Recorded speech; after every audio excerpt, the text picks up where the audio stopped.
Today on Inquirer. A treasure hunt in Bilibid. Justice Secretary Boying Remulla says Bureau of Corrections Director General Gerald Bantag was digging for the Yamashita treasure inside the new Bilibid prison. MWSS approves water rate increases starting next year.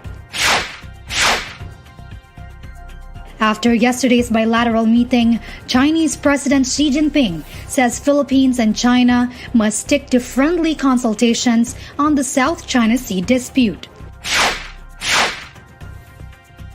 And almost 150 million pesos worth of illegal drugs seized in Muntinlupa.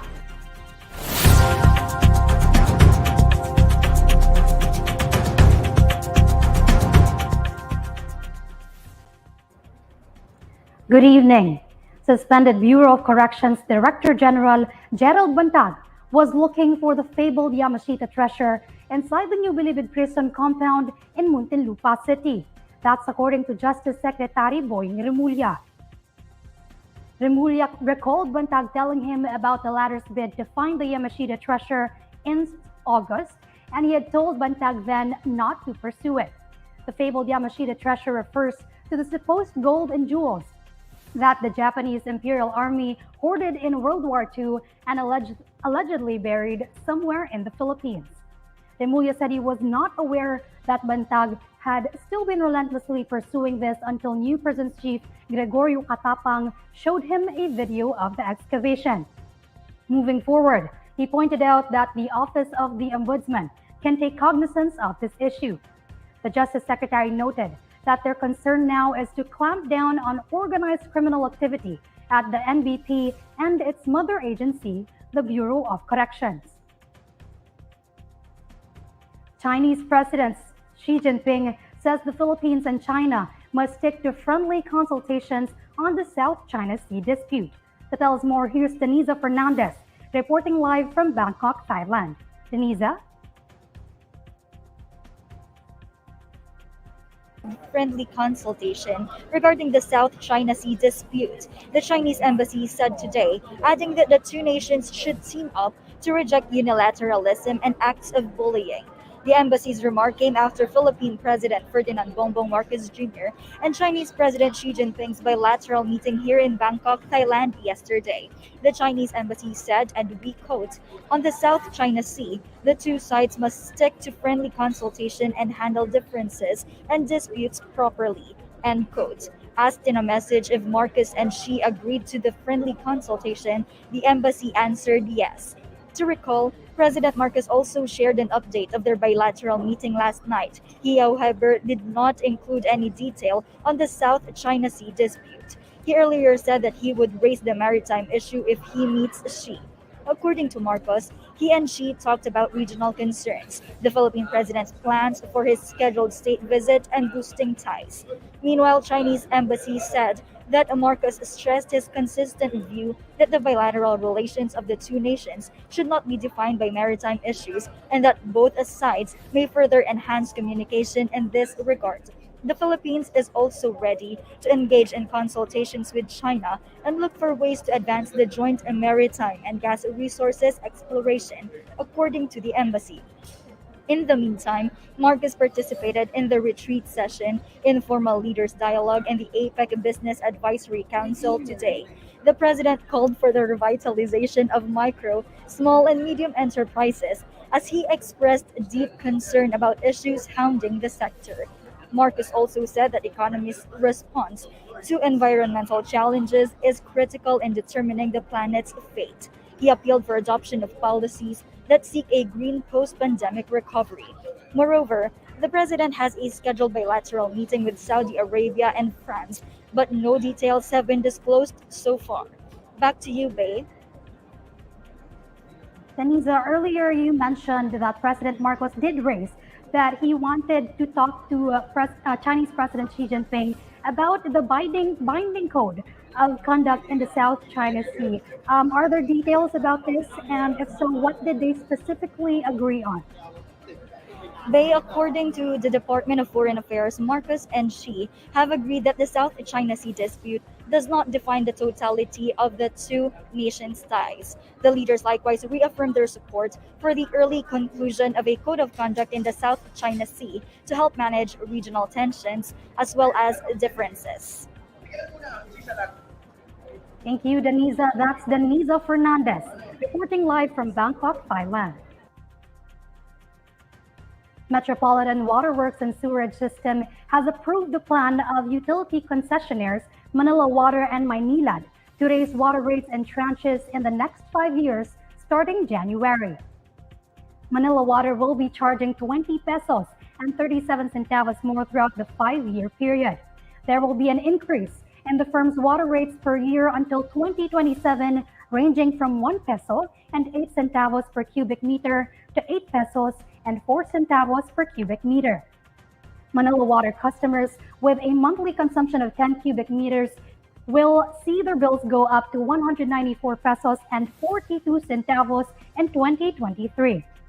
Those consuming 20 cubic meters will end up paying 425 pesos, while those consuming 30 cubic meters will have to shell out 866 pesos and 3 centavos. Meanwhile, Maynilad will be charging an additional 13 pesos and 69 centavos in total until 2027. The increase per year can go as high as 6 pesos and 26 centavos per cubic meter. Customers of Maynilad with a monthly consumption of 10 cubic meters will notice their bills climb to 135 pesos and 70 centavos. Maynilad customers consuming 20 cubic meters will have to pay 509 pesos and 11 centavos, while those consuming 30 cubic meters will observe their bills to increase 1,039 pesos and 64 centavos. MWSS Chief Regulator Patrick Lesterty said these rate adjustments will enable Manila Water and Maynilad to provide the highest quality of services that their customers deserve. The Philippines has wasted a total of 31.3 million COVID-19 vaccine doses as of November. Citing data from the Department of Health, Senator Pia Cayetano said the figure amounts to about 15.6 billion pesos. However, Senator Risa Hontiveros pointed out that the vaccine wastage reported by the DOH in August was 20.6 million doses worth around 10.33 billion pesos. Cayetano, who defended the DOH budget for next year, then clarified that the vaccine wastage did not increase in a span of 3 months. She said the figures are just as much accurate now after the DOH discovered wasted vaccines in the corner warehouses when they did a complete inventory. Cayetano noted that the wasted stocks only take up 12% of the total number of COVID-19 vaccines received and procured by the Philippines, slightly above the World Health Organization's initial threshold at 10%. What happened was, they did a complete inventory at saka nila natuklasan na nandun sa mga kaduluduluhan ng mga warehouse, because 7,000 islands nga naman po tayo, meron pa pala doon. So what happened was, we now have a more accurate inventory. So hindi naman siguro tumaas, in fact, hindi talaga tumaas, but it was probably higher in the beginning. And so now we have more accurate figures, and we can ask DOH to continue to update us henceforth, Your Honor. Authorities stormed 2 houses allegedly producing suspected crystal meth or Shabu in Muntinlupa, seizing almost 150 million pesos worth of illegal drugs. Arrested in the first house, which was allegedly being used to manufacture illegal drugs, was a French national and a Filipino businessman. Trays filled with around 20 kilograms of suspected Shabu with a street value of 136 million pesos, as well as laboratory equipment and chemicals used to produce illegal drugs, were found in one house, according to the Philippine Drug Enforcement Agency. Another foreigner, a Canadian-Iranian national, was collared at a nearby house, where 2 packs of suspected Shabu worth 13.6 million were confiscated. PDEA Assistant Secretary Gregorio Pimentel said that the 3 suspects are purportedly linked to Mexican, Australian, and Canadian drug trafficking groups. Authorities are readying complaints for violating the Comprehensive Drugs Act of 2002 against the arrested suspects.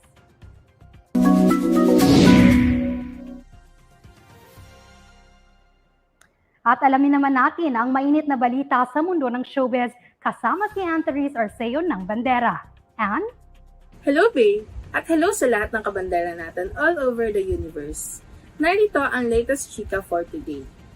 Hindi na nga nakapagtigil ang film producer at ang businessman na si Neil Arce patungkol sa mga chikang kumakalat sa kanilang dalawa ng asawang si Angel Locsin. Matatanda ang kamakailan ay naging laman ang dalawa ng usap-usapan ng mga marites matapos lumabas ang balitang tila hiwalay na nga raw ang dalawa. Ito ay nagsimula matapos mapansin ng mga netizens ang tila pagiging tahimik ni Angel sa social media, lalo na noong panahong sinalanta ng bagyong Paeng ang bansa. Sa kabila kasi ng pagiging tahimik ni Angel, ay may mga social media post pa rin si Neil na wala ang asawa, kaya may mga nagtatanong rito kung nasaan na nga ba ang aktres. Hindi na rin siguro pinansin ni Neil ang mga komento bilang respeto na rin sa kagustuhan ng asawa na manahimik, ngunit dito na nga nagsimula ang pang-iintriga sa kanilang relasyon. Kesyo tuluyan na nga raw silang naghiwalay matapos ang kanilang pagpapakasal noong August 2021. Maging ang aktres na si Maxine Magalona ay nadamay na rin sa issue matapos kumalat ang chismis na nabuntis di umano siya ni Neil kaya naghiwalay sila ni Angel. At para na rin sa ikatatahimik ng lahat, nagdesisyon na nga si Neil na magsalita at basagin ang kanyang katahimikan upang linawin ang malisyosong chika patungkol sa di umano'y hiwalayan nila ni Angel. Ayon sa kanyang mensahe kay OG Diaz, "Me and my wife are charitable people. Donation na po namin sa fake news peddlers yung kikitain nila sa pagpapakalat ng fake news. Besides, deserve naman ng followers and subscribers nila na makarinig ng kasinungalingan." Marahil nga ay titigil na ang mga tao sa pagpapakalat ng maling balita ukol sa relasyon nila ni Angel Locsin. Dahil kitang-kita naman na maayos at walang gusot ang relasyon nila. Marahil nga ay gusto lamang ng katahimikan ng dalawa, kaya lumalayo ito sa mundo ng social media. At yan nga ang latest showbiz chika for today. Tutok lang sa bandera para sa mas maiinit na chika sa mundo ng showbiz. Back to you, Bay. Maraming salamat, Ann. And these are the stories you need to know today.